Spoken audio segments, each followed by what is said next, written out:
सृष्टि coaching YouTube channel में आपका स्वागत है। आज हम लोग समसामयिक टॉपिक पर चर्चा करेंगे। विशेष करके यह टॉपिक उन लोगों के लिए काफ़ी लाभप्रद होगा जिनको बिहार सचिवालय का देना है, एसएससी का एग्ज़ाम देना है, बिहार दरोगा का एग्ज़ाम देना है। तो आइए छात्र हम लोग शुरू करते हैं। तो इसमें चर्चा का विषय है कि क्या भारत में आर्थिक मंदी आने वाला है। एक एक शब्द सरल भाषा में क्लियर किया जाएगा। अब आपको यह लगेगा कि अचानक इस तरह का चर्चा क्यों कर दिए, सब कुछ ठीक ठाक ही चल रहा है।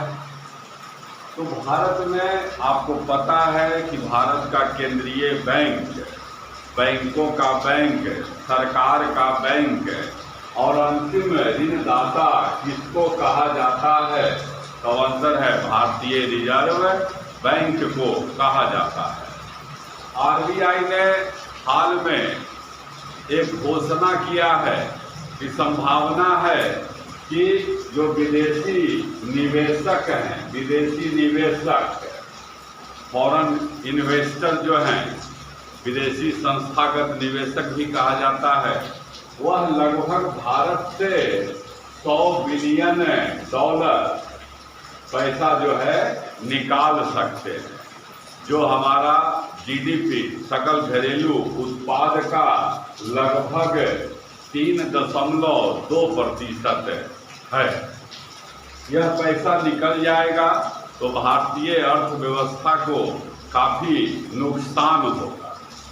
ऐसा परिस्थिति क्यों उत्पन्न हुआ, पूरा आपको सरल भाषा में डिटेल आपको समझाएंगे। आप अंतिम तक जुड़े रहिएगा तो एक एक बात से जो है आप अवगत हो जाएंगे। अब जो आरबीआई है आपको 3 प्रश्न दे रहे हैं, जिसको आप कमेंट बॉक्स में कमेंट करिएगा कि आरबीआई का पहला अंग्रेज गवर्नर कौन था, पहला भारतीय गवर्नर कौन था और आरबीआई का वर्तमान गवर्नर कौन है। कमेंट में करिएगा। अब आइए कि भाई ऐसा चर्चा जो है क्यों हो रहा है, इस तरह का जो चर्चा है आर्थिक मंदी, इसका चर्चा अचानक क्यों शुरू हो गया। तो आरबीआई ने एक शब्द का प्रयोग किया है, ब्लैक स्वान। यही शब्द जो है आज लोगों को चिंता का विषय बना हुआ है। आपको पता है स्वान हंस को कहते हैं। हंस का रंग जो है पूरा विश्व जानता है, सफेद होता है, लेकिन काला हंस क्या है? प्रथम प्रश्न के रूप में आपको आ सकता है कि ब्लैक स्वान कहते किसको है?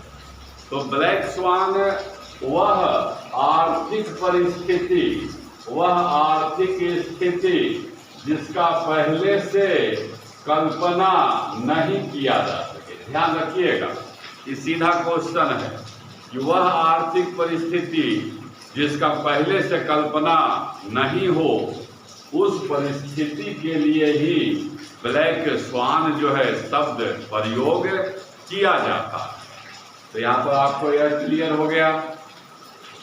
फिर आपको दूसरा प्रश्न याद रखना है कि ब्लैक स्वान जो है एक पुस्तक का नाम है। ब्लैक स्वान जो है एक पुस्तक का, इस पुस्तक का लेखक आपको जो है ध्यान रखना होगा। यह जो है पुस्तक ब्लैक स्वान किसके द्वारा लिखा गया, तब उन लेखक का नाम जो है आपको लिखवा देते हैं। ध्यान रखिएगा, नसीम निकोलस तालेब, यह एक लेखक है और इन्हीं लेखक का यह किताब है ब्लैक स्वान। और इसी ब्लैक स्वान में इस स्थिति का जो है चर्चा किया गया है। अब आता है बात कि आरबीआई ने अपने रिपोर्ट में इस शब्द का प्रयोग क्यों किया। इस तरह का संशय क्यों व्यक्त किया। तो अब इसके बारे में आइए समझिए।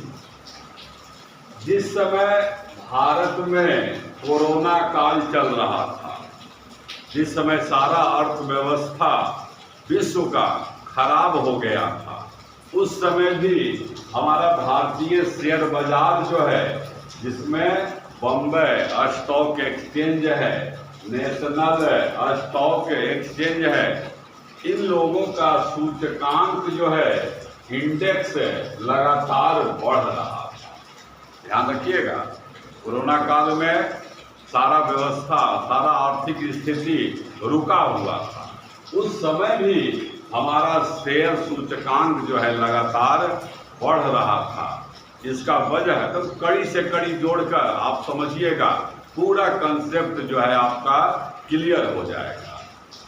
अब इस काल में जो है हुआ क्या था अमेरिका में, तो सुन लीजिए। अमेरिका में हुआ क्या, लोगों का आर्थिक स्थिति खराब हो गया, क्योंकि कल कारखाना, उद्योग, तमाम अर्थव्यवस्था रुका हुआ था। तो रुका हुआ था तो आपको अर्थशास्त्र में दो शब्द क्लियर रखना चाहिए। एक जो है सप्लाई, आपूर्ति, और दूसरा डिमांड, मांग। आपूर्ति और मांग का सिद्धांत, इसी पर अर्थव्यवस्था चलता है। ध्यान से सुनिएगा, समझ में आ जाएगा कि जब कोरोना काल में अमेरिका में लोगों को आय में कमी हुआ। अब आप जान रहे हैं कि आय में जब कमी हो जाएगा, लोगों के पास पैसा नहीं रहेगा, तो डिमांड जो है, मांग जो है, क्या हो जाएगा, कम हो जाएगा। और मांग कम होगा तो उस स्थिति में सप्लाई का जो है कोई महत्व नहीं रह जाएगा, वस्तु का मूल्य घटने लगता है। मांग जब कम हो जाता है तो वस्तु का मूल्य घटता है, उद्योगपतियों के लाभ में कमी आता है।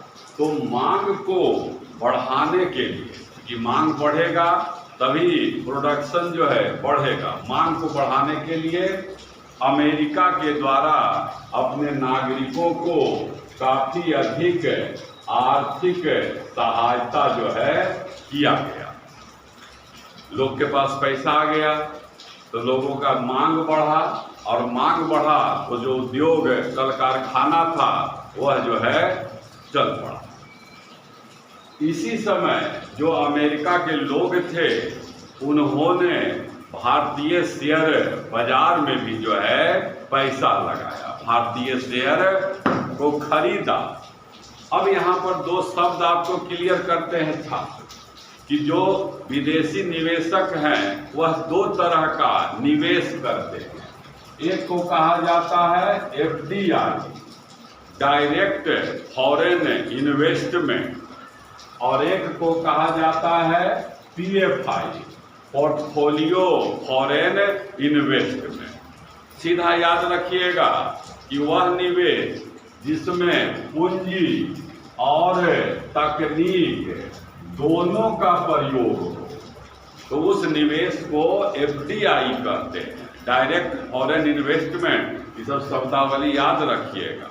पोर्टफोलियो फॉरेन इन्वेस्टमेंट वह निवेश जो जिसमें केवल पूंजी का निवेश होता है। सीधा क्वेश्चन परीक्षा में आता है कि PFI कहाँ निवेश किया जाता है, तो यह जो है निवेश होता है शेयर बाजार में होता है।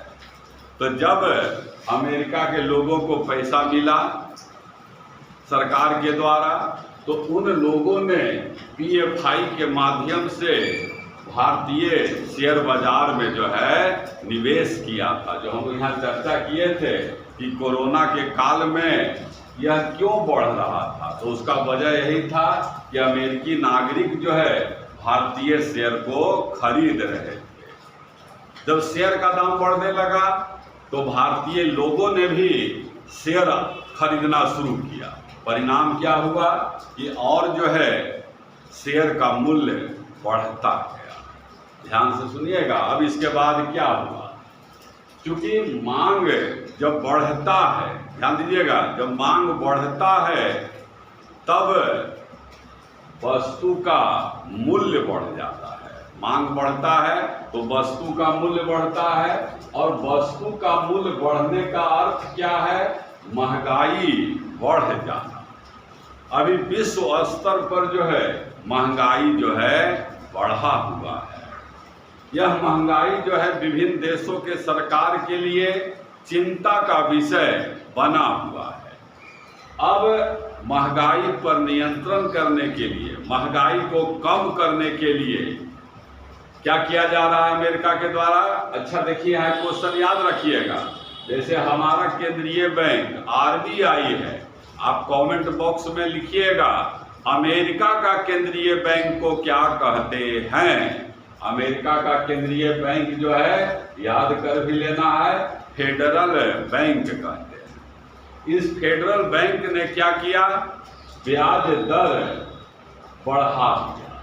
अब इसके बारे में समझिएगा कि ब्याज दर बढ़ने से, जो आप यहाँ पर सुने हैं ना कि विदेशी निवेशक $100 बिलियन भारतीय बाजार से निकालने वाले हैं। अब इसका कहानी आपको यहाँ पर क्लियर हो जाएगा कि जब फेडरल बैंक, जो अमेरिका का केंद्रीय बैंक है, अपना ब्याज दर बढ़ा दिया, ब्याज दर बढ़ा दिया, तो अमेरिका के लोगों को लगा कि हमारा जो है घर में ही पैसा पर ज़्यादा इंटरेस्ट मिल रहा है, तो उन लोगों ने भारतीय शेयर को बेचना शुरू किया।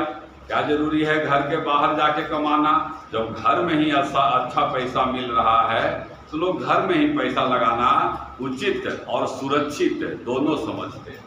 तो इसी ब्याज दर के बढ़ने के कारण जो है अमेरिकी निवेशक भारतीय शेयर बाजार से जो है पैसा निकाल रहे हैं, और इस तरह से पैसा अगर अचानक निकलता है तो उस देश का अर्थव्यवस्था जो है खराब हो जाता है। किसी भी देश का अर्थव्यवस्था को मापने का कई पैमाना है, उसमें एक पैमाना जो है शेयर सूचकांक भी है। अगर हमारा सेंसेक्स बढ़ता है, निफ्टी बढ़ता है, तो माना जाता है कि हमारा अर्थव्यवस्था मजबूत है, और अगर सेंसेक्स निफ्टी घटता है तो माना जाता है कि हमारा अर्थव्यवस्था जो है खराब हो रहा है। अब यहाँ पर इसी स्थिति को आपको बढ़िया से बता दिया गया छात्र कि ब्लैक स्वान कहते किसको हैं? तो वह आर्थिक स्थिति जिसका पहले से कल्पना नहीं किया जा सकता है।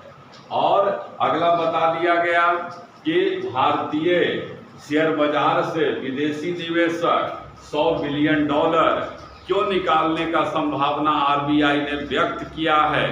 फिर आपको बताया गया कि कोरोना काल में BSE, Bombay stock exchange, national stock exchange क्यों बढ़ रहा था, उसका वजह भी।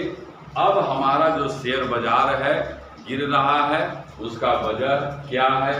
तो जो फेडरल बैंक है उसने अपना देश में ब्याज दर बढ़ा दिया, तो अमेरिका के जो निवेशक हैं वह अब यहाँ से पैसा निकाल कर अपने देश में ही जो है जमा कर रहे हैं। अब इसका उद्देश्य क्या है ब्याज दर बढ़ाने का, ये भी समझ लीजिए। ब्याज दर बढ़ गया का मतलब क्या है? लोगों को लगता है कि हम अपना पैसा बैंक में रख देंगे तो हमको ज़्यादा इंटरेस्ट मिलेगा।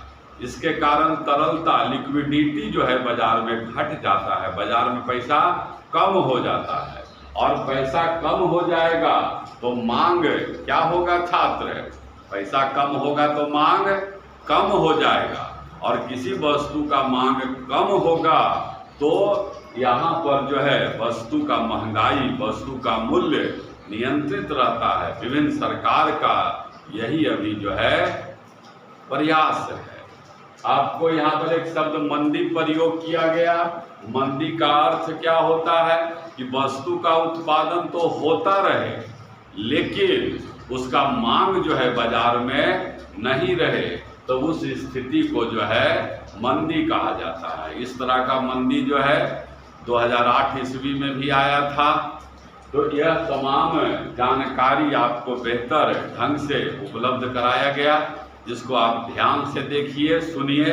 अगर हमारा मेहनत हमारा प्रयास है। आपको अच्छा लगता है तो आप इसे ज़रूर कमेंट करें, सब्सक्राइब करें, लाइक करें और अधिक से अधिक छात्रों को यह जानकारी उपलब्ध कराएं। धन्यवाद।